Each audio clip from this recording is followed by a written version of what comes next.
Hello and welcome to the DrivingMaul show here on New Zealand Sports Radio. Yes, it's Monday, the 17th of August, whilst Super Rugby Aotearoa has now come to a close, which means you know what we'll be doing is we'll be picking our 15 from Super Rugby Aotearoa and who has been performing well over the last 10 weeks.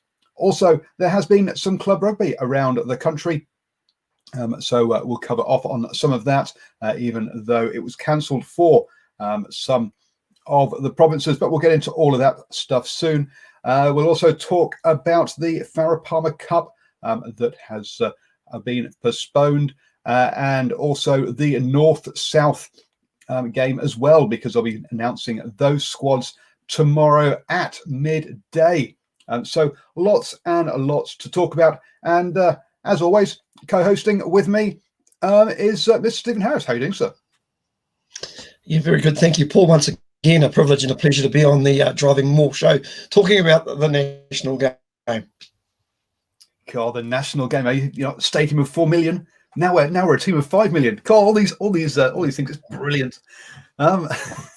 And our special guests today, we've got Dwayne Poliativo. How are you doing, sir? Good, thank you. Thank you for having me, and it's an honour to be back on the show. Yes, and looking a lot less bruised, having not had to play rugby the weekend. That's well rested. Well rested, and Boa Athu as well. How are you doing, sir? Very well, thanks. I hope everyone is well and safe. Welcome to Lockdown 2.0. What can I say? Okay.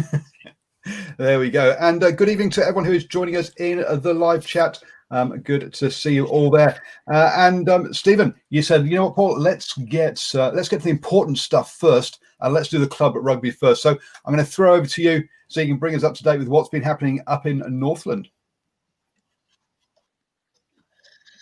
Yeah, thanks, Paul. As we all know, club rugby in North Harbour, counties Manukau, Auckland, and the First Division of the Spark Club at Northern competition was suspended on the weekend, but there was some rugby that did go on the weekend. We had the Premier Reserve final between Hora and Kirikiri played at Hora's home ground on the weekend, and it was the Maroons who were far too strong, winning at 56 points to 5, and that kept them with an unbeaten season, and they've been very, very drilled all season, so well deserved.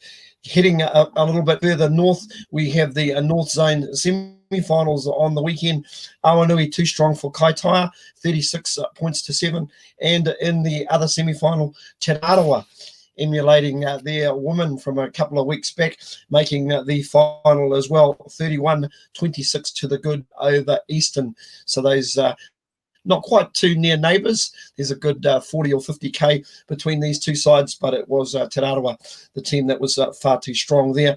And we had a semi-final in the Bay of Islands competition for the Magari Cup, and that saw Aotearoa far too strong for Okaiho, 65 points to 5 in that contest of the semi-final. Now, I'm not too sure who played in the other semi-final, but that game, I would imagine, was suspended as well. We'll have some more updates on that particular information, remembering the Northern final for the Northern Spark Club First Division competition is on this weekend, and it's last year's 2019 champions Waipu who take on Mid-Northern. So very much first and second place taking on each other, but a whole host of Northern players will be running out on Saturday at Caledonian Grounds in Waipu, 2:45 kickoff, if you can make it along. If you're that in the area, unlike me, I've had to get dispensation. I've written to the government organisation to try and get dispensation to get over the Brenduans for the weekend. Other than that, I'm going to be watching it on a live stream. I believe the Northern Rugby Union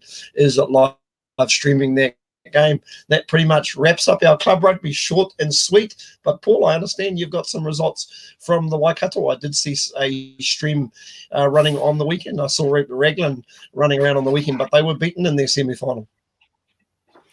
Oh dear.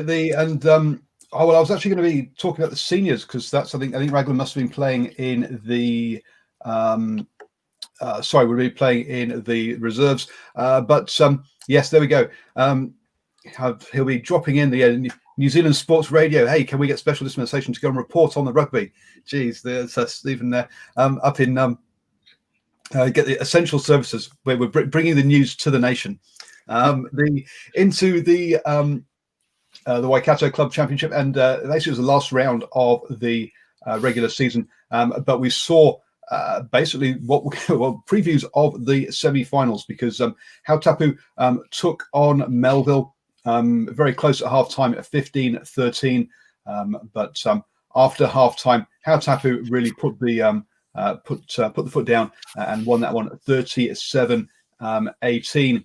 The second game that will be again a semi-final was Fraser Tech against Otahonga. Fraser Tech raced out to a 14-0 lead, but were overhauled, and Otahonga did enough to get the 36-31 win.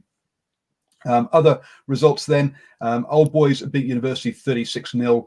Hamilton Marist beat Tiamutu 47-13, and Morrisville had the bye in that one. So, we're going to be having Hautapu versus Melville in Cambridge, and Otahonga versus Fraser Tech in Otahonga for the semi-finals.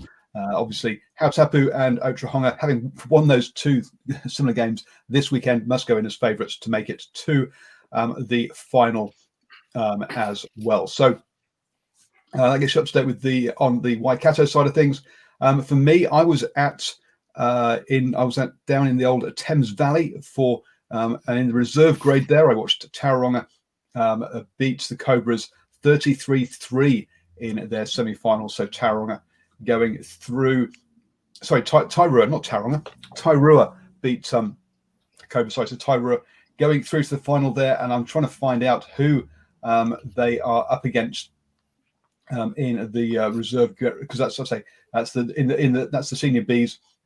So I'm trying to figure out who they will be playing in the final this coming weekend.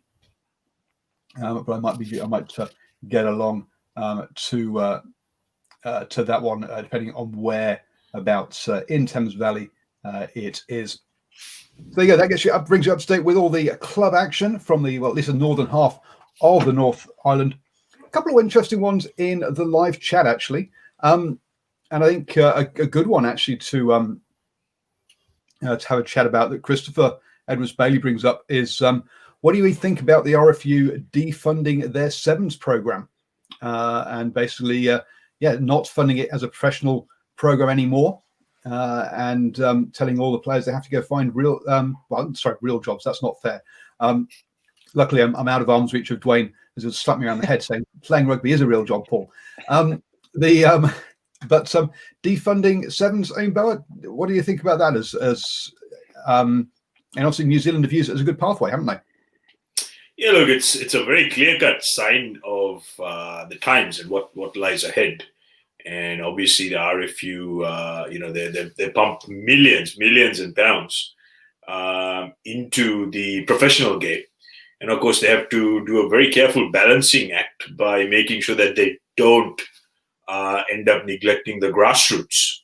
So obviously, they've made a very difficult decision of cutting funding to the sevens program. And I think the route they're looking for is to get more private equity involved, i.e. looking to get more commercial partners. But how successful that will be post-COVID-19 is yet to be seen. But yeah, it'll be interesting to see, is it going to have a drop in performance? Because the reason I say this is this year, Super Rugby Aotearoa, almost all players, coaches and administrators right across the books took a significant cut in their paychecks. But if you look at the performance, it has magnified. So I think some very interesting times ahead. And I don't know, maybe the RFU might be better off with. We will only wait and see. I guess, Dwayne, look, this looking at the what I'm saying here, as he says, the performances haven't dropped off, even though pay has. I guess, Dwayne, it shows that look, as long as you're getting enough to pay your mortgage, it's not money that motivates the players and their performances, is it? A lot of people say, "Oh, look, they're going overseas for cash." It's all about the money for them, and hey, they've got their nice fat extension. They're not going to be playing very hard, but that's not the reality of the actual players, is it? Not entirely. I think as Bo said, we're looking at times ahead, and RFU are looking, probably playing ahead just to see how things are, and probably investing or pumping a lot of their money into the 15s game, and eventually I think the 7s will pick up. But as you said, players tend to, you get, different types of players that chase money, and then, and that, fair play to them. And then you get the guys that are living the dream and want to, chase certain, the black jersey, and it does take sacrifice, and it does take, pay cuts and etc. So, a bit like us in the Pacific Islands, we're taking, a lot of the players do take pay cuts to put on the blue jersey, the red jersey, or the white jersey of the island team. So, that's a lot of sacrifice in itself. But, for us, some of us, it's not a sacrifice. It's, it's all about pride. And it's representing our island nation, our family's names, and stuff like that. So different motivators for different players. But I think, money plays a little part. But eventually in the long run, people will tend to chase the money, and they will retire early from international, head to Japan, France, etc. So. And guys, I'm just going to jump in here for a second, just answering Christopher's question on the chat. With COVID-19, obviously, international travel has been curtailed. So short term, from a strategic point of view, the World Series, the Sevens, is on hold. And of course, the Tokyo Olympics will be indefinitely postponed. So I think RFU have made a very strategic decision where they're not actually pumping money into a program which is not going to show immediate results. Obviously, the Premiership restarting this weekend past, that's probably their most immediate concern in the 15s. Sure, but if you, it's I guess Simon makes a good point here that it's Team GB when it comes to the Olympics for sevens, and so there has been an attempt to try and do that, but some of the countries are happy for that, some of them aren't, and they haven't really got a consensus between the four nations as to what goes on there. So that's also a part of it, is that actually, if it's an Olympic sport and at GB level, should they be playing as England, Ireland, Scotland, Wales in between?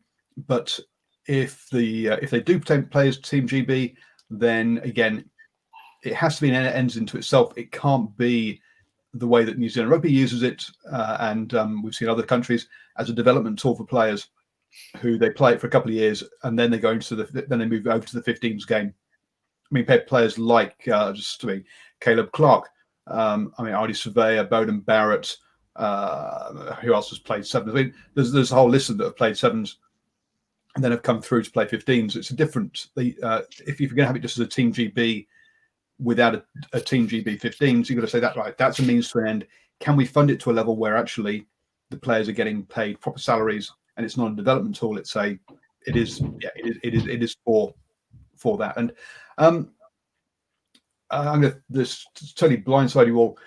Now, I can see how 15s can be commercially viable, right? You have a stadium, you sell tickets to that stadium, you play at that stadium week in, week out, and I can see how 15s is. For sevens, where because it's you go away to festivals each weekend, I can't see how commercially that can be viable at I can potentially the HSP7 series can be, but I can't see how that can be viable at a national level where a team doesn't play regularly in its hometown to build up the following, doesn't have a stadium where it can sell tickets on a regular basis. You've only got one stadium getting filled each weekend rather than across Super Rugby, you're looking at 7 stadiums filled each weekend with tickets. Does anyone think that sevens actually can be a viable financial product, or are they like me that you just can't see how the sums would add up? Deathly silence. Anyone want to take a stab? Paul, I think the guys before, I think all your answers were pretty much in both with Boa and Dwayne before, and yourself. I think you probably answered your questions. I think you'll find somewhere in that mix is and solution to what England rugby are doing. If there's no sevens at the moment, it's pointless having guys around. Send them away for a while. I'm sure if COVID goes away, it'll find itself and it will return. They still want to be developing players through that seven circuit for the bigger picture of obviously Team Great Britain for that purpose. So to me, it's a good decision. Although I wait with interest to see what other unions will be doing. Will they follow suit? I think that's probably the question. They'll have to answer at some stage. No, I think if you pull the plug now, you pull the plug for the next 7 years, because you don't stand up programs in 1 year and it's successful. It takes time to build programs that work. So I think if you pull the funding now, you're killing this. You have to keep funding it through the quiet times. I'm thinking more of and there's been lots of talk of there being a professional sevens series in the USA, for example. And I just personally can't see how that will be financially viable, but I can see how rugby is, because you can sit down and watch a game on TV. You can't sit down for all weekend and watch a weekend's worth of sevens. Now I get how it works at international level, where you've got the Hong Kong Sevens, which fills out a stadium. It's very much party atmosphere. But anyway, that's one that I'll leave out there, folks. So that if anyone has any ideas as to how sevens can be commercially viable, I would love to hear it, because it's one that I've been mulling over for years. Paul, an answer. Paul, I have got an idea. Just go and play it in Fiji. Just send all the teams into Fiji. Basically, put them into their 14-day whatever they do for 14, and play the tournament over there. You'll get crowds attending it. I mean, so we're seeing a lot of local Fijian rugby on TV at the moment. Play it over there, and you talk about viability. I think it'd be great for that country, who we know absolutely love and adore sevens. There's an idea. Oh, I think the New Zealand Sevens is going to go over there. So go on, Bo. No, the only issue I see there is on when it comes to the Olympic years, most of the affluent teams will end up pinching most of the Fijians to play for them. So that'll be the only issue I foresee. Because, but in all seriousness, I think, Steve, that's a fantastic idea. 14-day self-isolation and, straight into playing rugby. Paul, I do have an idea. I think the sevens is viable if they look at seriously promoting the World Series as a build-up and a qualifier every second year, so that, one, it doesn't clash with the 15th Rugby World Cup, and also the showpiece event then becomes qualification to the Olympics. Thereby, you will see some of the 15 superstars being released from their 15th contract so that they can go and play some sevens. Now, if you recall, last Olympics, Adi Savea, he got himself released from his sevens contract because he wanted to pursue the dream of becoming an All Black. So we need the reverse. So, for example, if you look at the All Blacks, now, if the All Blacks who are under contract for the 15s, if most of these serious speedsters and sevens-based players get released, man, we are going to see one amazing New Zealand sevens team. But under the current situation of commercial contracts, that is not going to happen. So I think World Rugby will have to get a little bit creative and possibly look at moving the World Rugby Sevens series every second year, use the year prior to the Olympics as a qualifier, and the year to the Olympics maybe have a couple of showpiece tournaments just as a build-up to get some form for the teams, and then go for the main showpiece. Yeah, no, and I think at international level, I can see it being financially viable. But you need to have a professional nationals level tournaments as well to feed it. And I just can't see where those players are going to, how they're going to fund that to provide those players at the national level. At the international level, yes, I can see it can do. Having been to the New Zealand Sevens here in Hamilton, but also having been to the Hong Kong Sevens about 4 or 5 times. those tournaments clearly can make money and can be viable. It's the level beneath that where you have to produce the players. I just don't see how the pyramid stacks up for my mind. I have a corrections corner. So that Bevan has pointed out to me that I called out that I actually announced last week's games, not this weekend's games, up there, and they actually did have the semi-finals in Waikato this weekend. Sorry, folks. The semi-final results were Otahonga beating Fraser Tech 37-22, and Hautapu beating Melville 24-14, meaning that the final will be between Otahonga and Hautapu there, and surprisingly. The plate final has been cancelled because of COVID. So, sorry, corrections corner there on that one. So then, Stephen, you put out an email, put out a post on our Facebook page. So, folks, you can go over to our Facebook page, New Zealand Sports Radio, where we put out, not only do we broadcast these shows live, but we also put out posts about little different topics. And Stephen, you put one out there about your best for 15 from Super Rugby Aotearoa. And he's lagging at the moment, I think.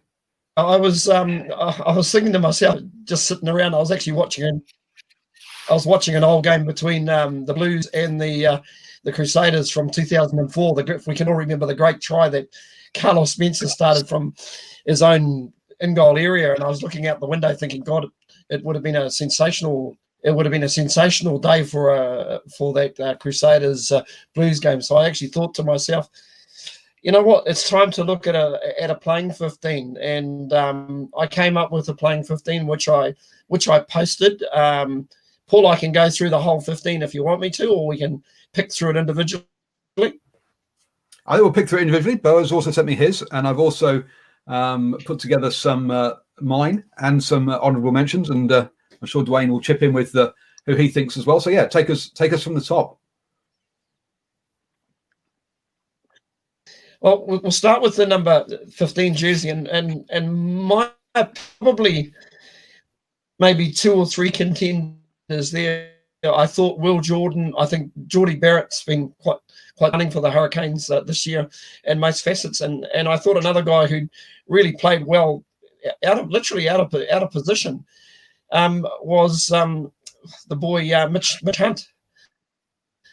I thought he played really well, and those were pretty much my three. And I sort of looked at all the selections, but I came up with Will Jordan. Dwayne?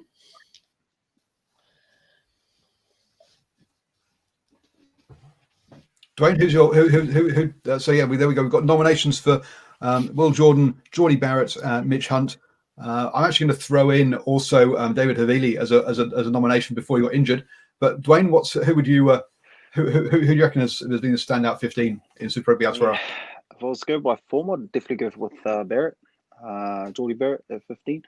But I like the bit of Damian McKenzie as well. I think he performed really well in a team that was actually struggling. So I'd definitely put in McKenzie just ahead of Geordie Barrett. You go for McKenzie as your. Oh wow, okay.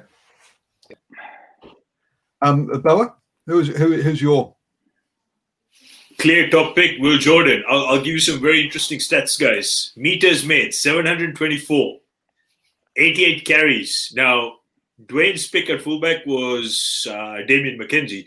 So McKenzie is second on the list for meters made, and he's at 489. So 489 versus 724. Defenders beaten. Will Jordan, 39. Next best, Richie Maunga, 35.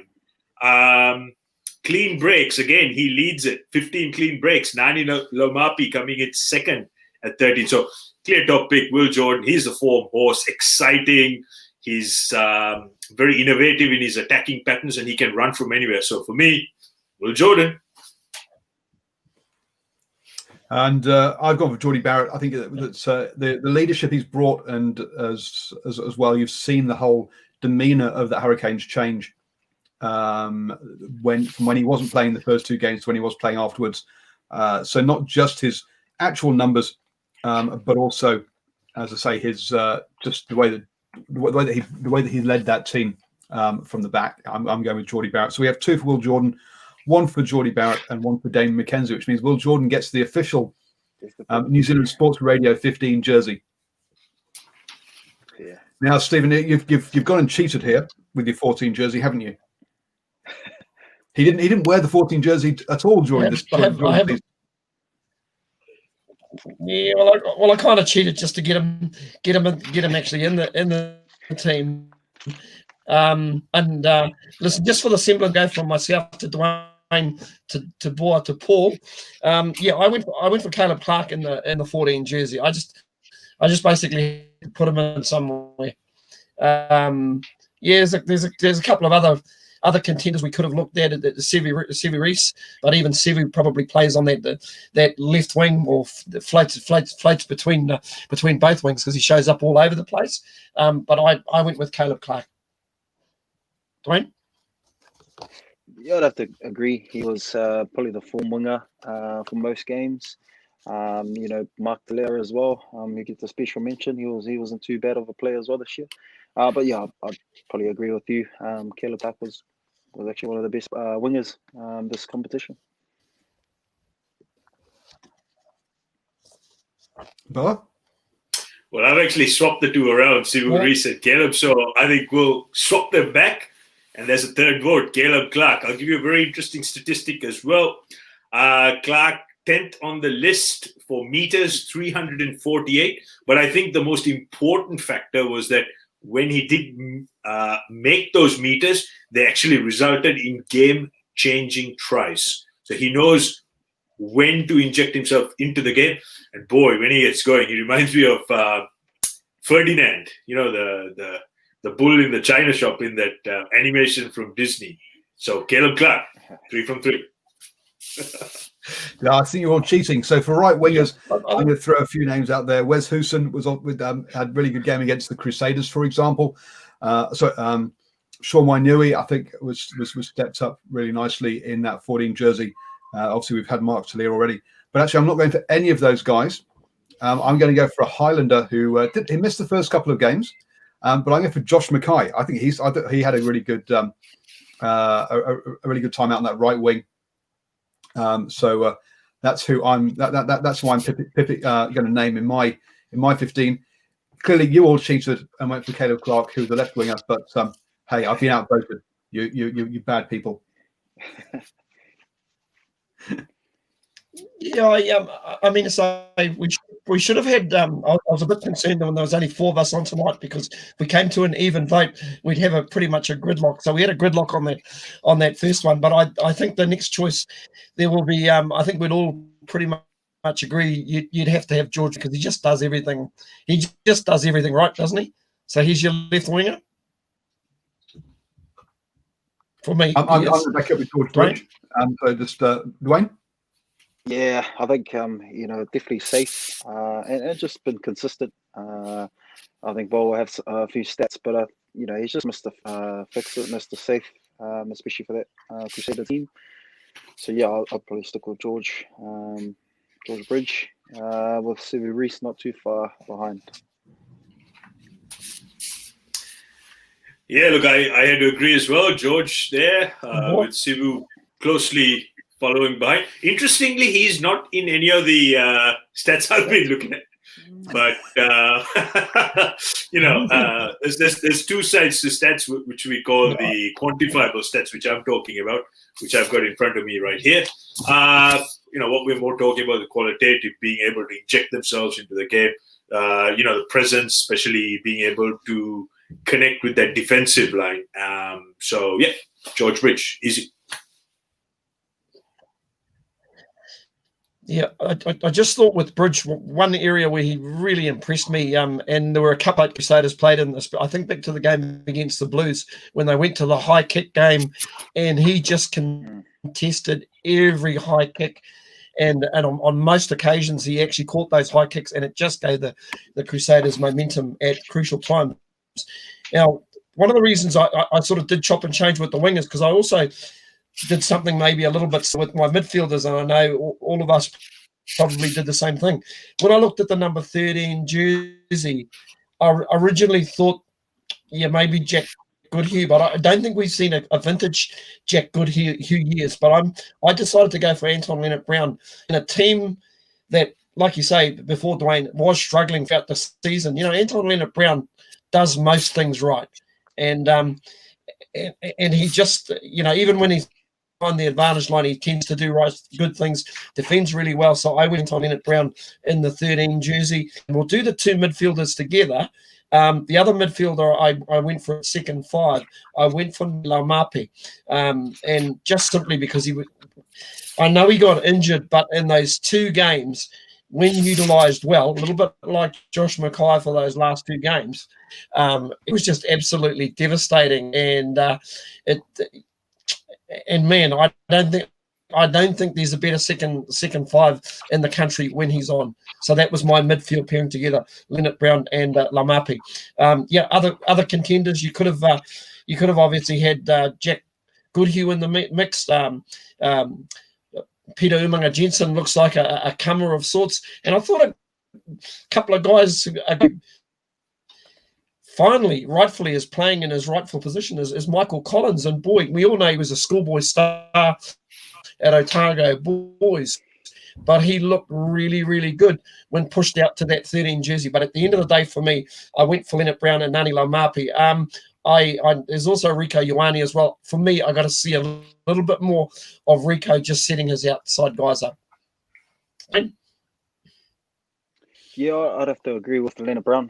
Definitely 12 or 13. And I think you can have sort of flashy players like Rico on the outside of Anton Leonard-Brown. I just think he does his job really, really well. Not too, Goodhue as well is just as great, both defensively and on attack. Just does the simple things really right. So yeah, I'll definitely go with Leonard-Brown. 13. And Laumape probably the form 12 before injury. But yeah, you could chuck Leonard-Brown at 12 and Rico at 13. I just think that'll be a good balance as well. So yeah, a bit of a toss of a coin, but I'll go with Leonard-Brown at 13 and Laumape at 12. I'll stick with that.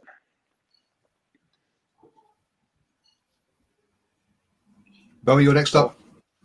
What? Well, midfield pairing, it's kind of like trying to pick a Cornella in your Cox plate, so many good quality players. I actually agree with Steve.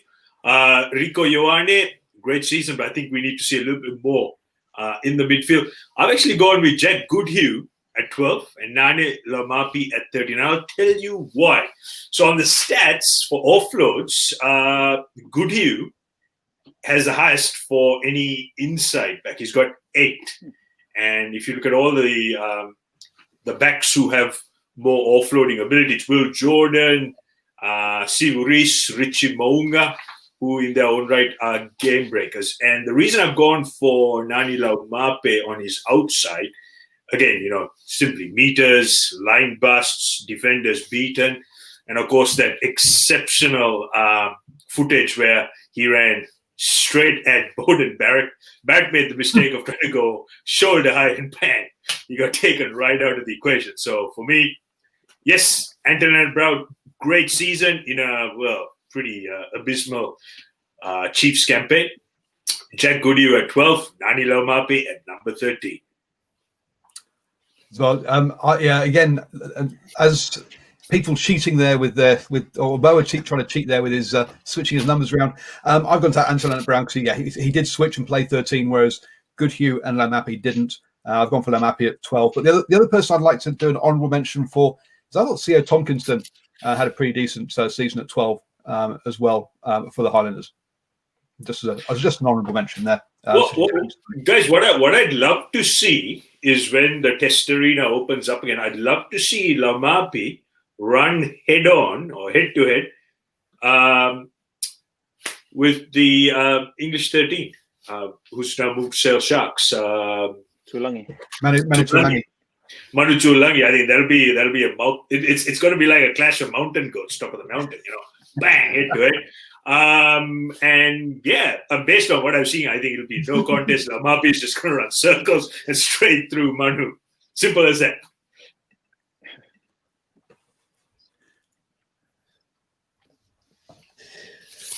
And we move along, of course, guys, to first five. But just before I do, I just want to say malo elele to Manasi Lele Noa, who's just posted, what about, he's talking about one of the Whaunuku boys as well. But I know Manasi being Tongan, you'd probably have most of the Tongan national side in this particular super team if he had a half a chance. But yeah, Whaunuku definitely had a very good season when basically called on, but I want to watch in the future. But one guy we had to watch every time, and quite frankly, a lot of the super teams didn't watch him enough, was one Richie Mo'unga, because I think at first five, I think he really, really stands out. You talk about an influencer.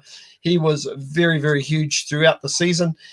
Special mentions to the likes of Josh Ioane, back in that first five spot. We just show what a sharp little player is. Defensively, it's something that I think Josh has have to work on. He missed those one-on-one tackles every now and then. And, of course, we saw Baden Barrett slip to that first five position, and he looked rightful. But just based on consistent form across the season, I went for Richie Mo'unga.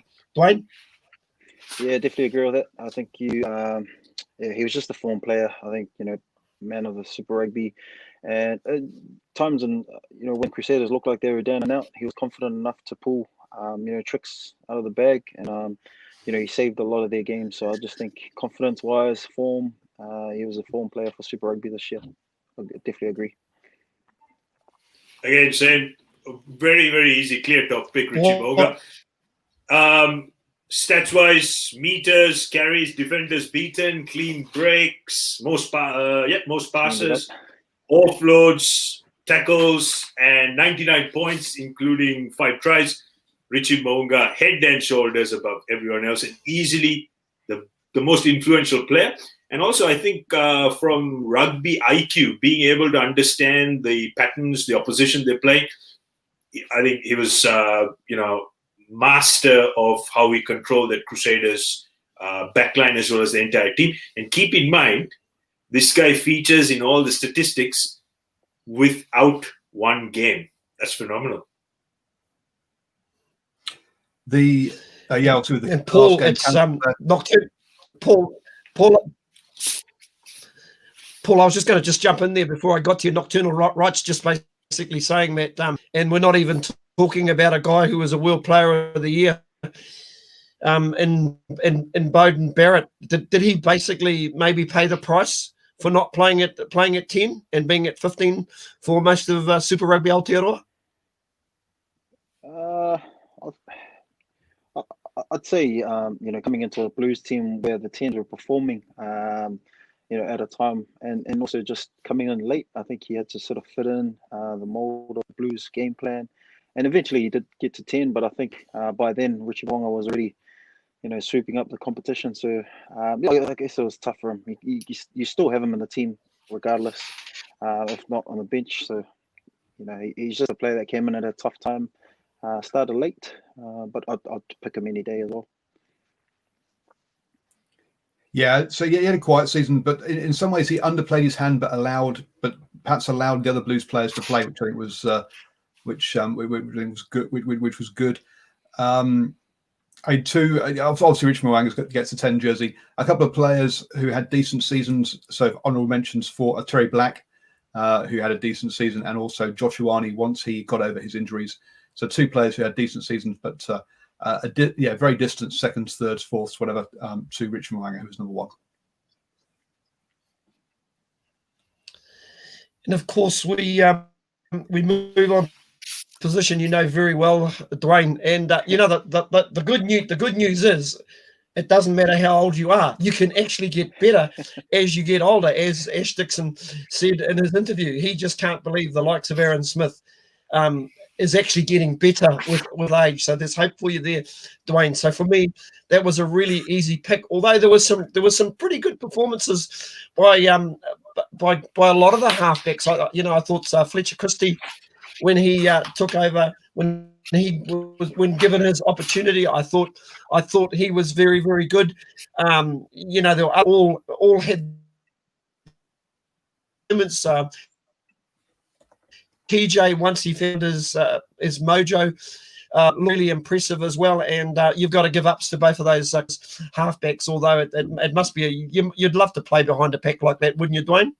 Oh, definitely. We spoke about Mwanga being an influential player for Crusaders. Aaron Smith clearly tempo just put the game back into the Highlanders, the style in which they play and their attack. They're down 20 points and then all of a sudden second half he lifts the tempo and he just brings that team back up again. Very influential player and clear number one as well for halfback. And for it to go number two, you definitely got to go TJ as well. He pretty much brought back some form as well, and the Hurricanes were humming at the end. Aaron Smith number one. Well, yeah, look, Dwayne, if you were playing Super Rugby, I'd pick you, what? But you're not. So I have to go with Aaron Smith. Most passes in this year's Super Rugby, 542. So again, clear top pick, and I think overall his game. And with the Highlanders, part of my job with my coaching in club rugby is to look at video, cut a lot of video and code it. He's the guy who calls most of the plays, super fit, so he's made 542 passes. The next best, 497, Brad Weber. TJ Perinara coming in a close 470 at third. Everyone else, head and shoulders apart. So, very easy. Aaron Smith. And I think, would it be fair to say that he's probably playing at his peak form career-wise currently? Yeah, he's playing fantastic. Yeah, and you remember with those passing stats for TJ, he obviously spent about a third of his or about a quarter of his time at second 5'8" rather than at scrum half. So interesting with those numbers. But a player I want to do honourable mention for, just purely for his haircut, Fakatava. You got to say that bleached mane at the back, absolutely wonderful there. For honourable mention for his haircut. The tea bag. That is not worth an honourable mention. No, that's as I was telling just for our watchers this evening on New Zealand Sport Radio, tuning into the DrivingMaul. I actually messaged the guys and told them that when the British Lions were here in 2017, they actually forgot their mascot, and it seems this ended up on the back of Folau Fakatava's head. So if you're wondering what it is, it's not an extension. It's actually a crammed up British Lions mascot on the back of his head, guys. But I'll tell you what, one guy who went into his work head first. Certainly the number 8, who I ended up picking, played for the Chiefs. And I know the Chiefs didn't have a great season, but as we go into the forwards, and we've got about 17 minutes to go on the show, so I'll keep it moving along. I went for Gus Sawakula. Now, the obvious choice probably should have been the likes of Ari Savia, or I thought even Mikaeli too had a great season. And I could have also picked Hoskins Satutu as well, but I had to pick somebody who was consistent week in, week out and playing on the field. And I went for Gus Sawakula because in a team that was going backwards, he always impressed me. Dwayne? Yeah, no, I did watch a bit of him. He was very, very good behind the scrum, picked really well. And he also defended quite well as well. But he can't go past Hoskins. I think he had an awesome season. Got a massive future ahead of him. He could probably play 10 as well if he wanted to. Haven't seen an 8 like that since Zinni, or even Liam Messam to that sort of extent. But I think he's definitely got a massive future ahead, and he's definitely one of the form 8s by injury. So definitely Hoskins for me. Yeah, look, I have to agree with Dwayne as well. Hoskins Satutu, clear top pick. Very unfortunate that he got his ankle injured. It's his all-round ability. He can pick, he can run, he can pass. He's got a very, very important, very basic skill, which is what I call catching the ball at his knees. So when there are what you call 50-50 offloads, he can hang on to it, catch the ball with his fingertips, offload. I have to say Marino Mikaele Tu'u, very unlucky. I have to give him honorable mention because meters made 351. That's 9th on the list. Also carries, he's right up there. He is 3rd on the list with 94, with the likes of Damien McKenzie, who leads the carries at 99. So certainly honourable mention, but the old boy of Marist, Hoskins, top pick, number 8. Yep, Hoskins 2-2 for me. I think 8 has perhaps been probably the deepest position across all the positions in Super Rugby Aotearoa, and well done for him to come out on top. These next 2 positions I'm going to do in combinations because been tricky again. My number 6, I've gone for Shannon Frizzell. Now, earlier in the season, we could have, if he'd stayed on the field, I could have easily have locked in Callum Grace. He was looking very, very good. I thought Akira Ioane was finally coming back to some form, and there's just a couple out there who escaped me, but I decided to go for Shannon Frizzell because I just thought as a line-out option, and he easily slotted into lock when required. Not that's his first function in the number 6 jersey, but I just thought with ball in hand and working with Aaron Smith, I just thought he was outstanding. Dwayne? Yeah, that's a tough one. Yeah, hard to sort of go by. I took a wild pick. I'll go Lachlan Boucher. I think he was, definitely you've got to have him in the team somewhere. I just think he was awesome. So I'll go with Boucher. I'll stick with that. Try to spin in the works. You got two positions, 6 and 7. 6 and 7, and I'll go obviously Adi Sylvia. Yes. At 7 as well. Yeah. So it's Boucher and Sylvia. I think they complement each other. So I've got an open set with Adi Sylvia, again, purely on class and being able to inject himself right time, right place. Shannon Frizzell, top pick for me. I think numbers-wise, easily one of the forwards, if not the forward of the season. I'll tell you why. He has had 74 carries and lineouts, 24 from 24. Fantastic. And also he makes a top 10 tackle count coming in, number 2, 98. So amazing workload. And again, I think he's playing himself into the form of his lifetime. Really, really looking forward to see what he can do in the black jumper. So I've gone for Cullen Grace at 6 and Dylan Hunt at 7.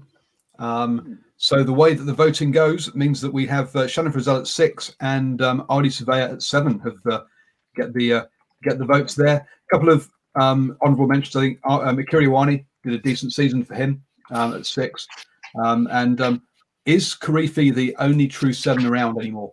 And funny that we've actually not mentioned Sam Kane at all in this conversation. Wow, it just means there's just so much talent around. I've just got to give a quick shout out. Honourable mention: Dylan Hunt leads the successful tackles, 100 tackles. Phenomenal work rate from the kid. And I think the back row, massive log jam. Agree with what you say, Paul, with Karifi. Look, we just so many options to look at, and I think we could have 5 separate combinations, and on their day, they will probably outdo most test opponents anywhere in the world. It's that much of talent. It's incredible. Yeah, he was originally my initial first selection, but then I got cold feet and decided to switch Dalton Papali from 6 to 7. But there'll probably be a few people out there thinking I'm on drugs, leaving Adi Savia out of the team. So probably a good idea to move on to the 2 locks in this team. 2 choices I was really impressed with Patrick Tuipulotu this year. Just his growth, not only as a player, but also a skipper as well. So I just found he was a lock-in in that number 4 jersey. I felt a little bit sorry for the Chiefs guys. They had guys who looked more like 6s come locks, if you know what I mean. And I love the way James Blackwell puts himself about. He's not the best lock in the world. And Josh Dixon, of course, before injury was looking good, but I decided that Patrick Tuipulotu. Now for that middle row, it would have been easier to go to Sam Whitelock, but I've just been so impressed with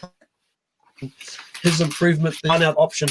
but also a ball. It's got this gangly way of running, but he gets across the advantage on most occasions. But also, I got to mention a special mention also for Scott Scrafton as well. Seems like he's finding his feet in the engine down there at the Hurricanes as well. And Sam Whitelock, well, we know what he brings to the table as well. And GTC or Kelly Tuati Mariner, when he seemed like he was coming onto his game at the right time as well too. Atkinson and Tuipulotu. Dwayne? Yeah, I definitely agree with Patrick. I thought he's performed really well this year. He led well, and I just thought he definitely played like a leader. He stepped up and just showed with the Blues performances, a bit of aggro in the forwards as well. And, he led with his carries, dominant carries and stuff like that. So I'm sure Bo will have good stat on that.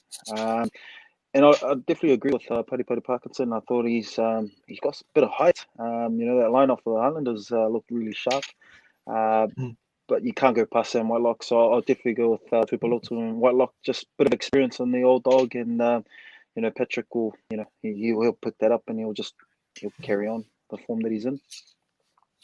So guys, locks. Here's some very interesting stats. Let's look at lineouts one. What? Mitch Brown 29, Paddy Parkinson 26, Sam Whitelock 25, Shannon Frizzell 24, Lachlan Boucher 22, James Blackwell 20. Then there's a logjam at 17, which includes Patrick Tuipulotu, Naitoa Akoi, Mitch Dunshee, and Scott Scrafton at 10. So, but overall, just looking at carries, physical presence, being able to inject them, and this is something I really look for at this level of rugby, purely from a coaching point of view, being able to inject yourself at the right time so that you can pull in those game-changing plays. Tried and tested. You can't go past these two boys, Sam Whitelock, Patrick Tuipulotu. And for the aesthetics, I think Patrick wears that new funky teabag hairstyle the best. So you got to pick him for that reason and that reason alone. Patrick Tuipulotu, we're unanimous there. I'm going for Josh Dixon as my second one, which means the voting means that we've gone Patrick and Sam in the end. Okay, very good. And of course, finally we move on to the front row. Now, plenty of contenders here. My pick was Ofa Tuangawhasi, just like Patrick Tuipulotu. He's just come onto his game this year, and if you're a skinny little guy and you decide to run down his channel, big mistake, really big mistake, because this boy really hits hard. He tackles well, and it looks like he's developing his game quite nicely. Other contenders, I probably, you'd probably have to go for Alalatoa. He's been strong with that Crusaders scrum on the right-hand side. Also maybe Nepala, but I think with Nepo this year, I think he suffered probably playing for a Chiefs team, not playing particularly well, but also Nepo at times just had a few issues with not just his discipline, but also ball handling skills as well. So for me, yep, it stays with Ofa Tuangawhasi. Go to you, Dwayne. Yeah, definitely. I agree with Ofa. I thought he's just like Paddy. I think they've both stepped up. They've been through the rut with what's been going on with Blues. So for them to come of age and experience all the hard times and perform to the abilities they are now, you definitely can't go past Ofa on form. So yeah, I agree. Very clear pick for me. Can't go past the Blues brothers, Carl Tunukafe and Ofa Tuangawhasi.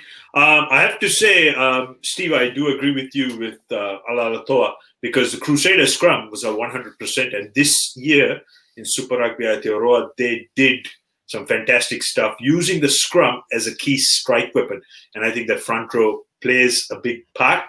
But again, can't go past the Blues brothers, because again, they seem to be able to have this knack of bringing in those real game-changing plays or big hits. And also, on occasion, when the Blues find an edge, they seem to be able to play the role of distributor. So for that reason, those boys, easy pick. Yeah, I'm going to offer New Jersey as well. And Paul, while you're there, Paul, we'll go to we'll get you to pick your loose head prop. I've gone for Joe Moody. I didn't think there were many. I don't think there was many standouts. I mean, a name that you won't mention, so I'll give him an honourable mention purely because of how long he's played for. He played both sides of it, and he's retiring, Ben May. But just that more for his longevity than anything else. But yeah, Joe Moody in my number 1 jersey. Yeah, I you too much with that, although I was very impressed. You know, we talk about this game development. Alex Hodgman, I thought, was very good for the Blues, remembering he was keeping Carl Tunuki-Afi out, even though Carl is probably one of the best, probably the second best loose-head scrummager in the country as well. There's a couple of other young guys running around in the Super Rugby, but yeah, for me, definitely Joe Moody. Dwayne, to sort of wrap up our props, either Moody or Hodgman, your choice? I'll go with Moody. I just think he's safety and a great scrummager as well, and plays quite well around the park. So yeah, I'll go with Moody. And great, and finally our the number 2 jersey, and we're timing it quite nicely because it's 5 minutes to go in the show, Paul. A lot of contenders here, but I'll talk about some of the contenders, and you can start with your more experienced guys. Obviously, Cody Taylor is he skippered the Crusader side this year, and we shouldn't forget that. And he pretty much led from the front. We also saw Dane Coles. I would say his form was a little bit sketchy at times during the year. We know what Amua brings off the paddock. Such with the Chiefs at the minute. I think probably both of their hookers didn't really show out. Although on saying that, the line out suggests at least for a short line out they hit their guys all the time. But a newcomer to this level of rugby, and once again it shows age is real. But Kurt Eklund, I thought once again, once he got game time, boy, he's taken his opportunity. He's now establishing himself as the Blues at number 1 hooker. But the guy I've decided to go for, and special mention too for Andrew Makaleo. I love the way that guy plays. Fantastic player out of the Grammar Tech Club here in Auckland, and he is just an absolute beast. And I still remember that nice little bit of skill that he used running one way with the inside flick, which led to a try. Obviously they train for that sort of known area, and he throws the inside pass. But my hooker for this campaign is going to be Ash Dixon. You know, you talk about guys getting better with age. I think him and Aaron Smith are the heartbeat of the Highlanders. And this guy, he's not the biggest hooker, but he just runs great angles. And boy, he knows how to get himself in a good position at the back of a maul when it's going towards the line. Probably 10 times out of 10 he scores. So he's my hooker. Dwayne? Yeah, I was heading towards Ash Dixon, for purely on performance and the way Highlanders were picking up their performance in the last few games. But for me, you can't go past Cody Taylor. I just think he offers, defensively very, very safe, and then attacking wise, he's just a bit of a younger version of Dan Coles when Dan Coles was running around. So yeah, for me, Cody Taylor. With Kurt Eklund not too far away as well. He's been playing well. Coming off the bench and then also getting some starts. So yeah, Cody Taylor for me. I'm with Dwayne. Cody Taylor, very successful skipper this year of the Crusaders, and also again that ability to inject himself into the game at the right times. And I think again, he's probably coming into some of the best form of his career, and might I dare say he might be a future All Black skipper in waiting. Wow, big call in the All Black skipper. I've gone for Ash Dixon, so we are tied in this one. 2 for Ash Dixon, 2 for Cody Taylor. But we've got a couple of votes for Cody Taylor in the live chat. So I'm going to give it to Cody Taylor for the official list. And guys, I gotta say, because we're just finishing up on the front rows, Big Carl, easily head and shoulders. Best moustache in the entire competition. If he just slightly goes to the sides, very much like Billy T's, it's very, very impressive, I have to say. should have picked the team based on hairstyles. Yeah. Hairstyles and facial hair, absolutely. So I'll just run. We could actually do that next week, guys. No, Jack Goody was automatic choice. Right up there, definitely right up there. So I'll just run through our official 15 then. So Joe Moody, Cody Taylor, and Ofa Tuangafasi are our front row, with Patrick Tuipulotu and Sam Whitelock in the engine room. Frizzell, Artie Surveyor, and Sotutu are your Lucies, with Aaron Smith and Richie Mwanga leading the team around the pitch. Laumapi and Anton Leonard-Brown in the centres there, and a back three of George Bridge, Caleb Clark, and Will Jordan. Yes, there's a 15 that would win many games, let's be honest. So thank you, Stephen, for taking us through the 15. I will put up, I'll take a screenshot of that spreadsheet and put it up on our Facebook page, folks. So for those of you who are listening to the podcast, you can head over to the Facebook page and put your comments beneath that. Obviously, you can listen to the podcast on Spotify, iHeartRadio, iTunes, all of those wonderful places. Just search for New Zealand Sports Radio, folks. Stephen and I will be back tomorrow morning at 7 a.m. bringing you the morning sports briefing so you can start your day the best way, up to speed with all the important sports news. And we'll be having a chat with Boa and Dwayne because, look, we didn't forget, we ran out of time to talk about the North-South game and the contingency plans around that. Don't forget, folks, those two teams will be due to be announced at midday tomorrow. That's midday Tuesday, the 18th of August, for that North-South teams. And it'll be interesting to see who gets selected from those. I think we mentioned the Farah Palmer Cup being delayed by the first two rounds have been, what's the word I'm looking for, have been postponed, but they're still going to be playing the full season of the Farah Palmer Cup. Dwayne getting some love in the live chat there, which is good to see. So thank you very much, Dwayne. Thank you very much, Boa, for joining us this evening. Very welcome. Appreciate Thank you very much, it. Stephen, for guiding us through our Super Rugby Outer Hour 15. And thank you everyone who has watched, listened. Please do share and catch you all next time.